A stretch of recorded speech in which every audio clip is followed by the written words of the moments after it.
Power Cup ឆ្នាំ2026បានរកឃើញម្ចាស់ជើងឯកហើយនោះគឺអេស្ប៉ាញដោយយកឈ្នះទៅលើក្រុមការពារតំណែងជើងឯកអាសង់ទីនក្នុងលទ្ធផល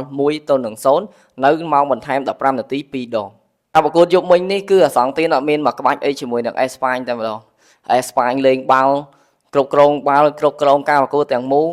សុទ្ធទៅលើអាសង់ទីន20ជើងជាងអាសង់ទីនសុទ្ធទៅលើអេស្ប៉ាញបានតែ2ទៅ3ជើងឯងហើយ on target គឺអត់ទៀតនិយាយទៅអ្នកចាំទីរបស់អេស្ប៉ាញយប់មិញហ្នឹងគឺចងមុងដេកតែម្ដងអត់មានធ្វើការអីបណ្ដោយអេស្ប៉ាញឆ្នាំនេះឡើងមកគឺល្អទាំងព្រមតែម្ដង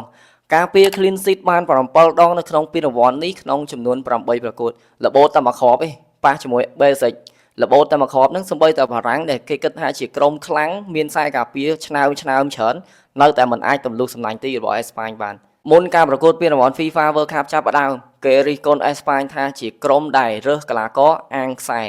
យកកីឡាករបាសេឡូណាច្រើនអត់យកកីឡាកររៀលសូម្បីតែម្នាក់ជាពិសេសអ្នកគ្រប់គ្រងរៀលគឺរិះគន់ខ្លាំងហ្មងក៏ប៉ុន្តែឥឡូវនេះក្រុមដែលគេគិតថាអាងខ្សែយកកីឡាករអាងខ្សែឡើងមកលើកពានរង្វាន់ធំបំផុតនៅលើពិភពលោក FIFA World Cup ឲ្យអ្នកគ្រប់គ្រងមើលតែម្ដងថាពួកគេស័ក្តិសមក្នុងការជាប់ជម្រើសជាតិនិងស័ក្តិសមក្នុងការគ្រងតំណែងជើងឯកពានរង្វាន់ FIFA World Cup 2026នេះ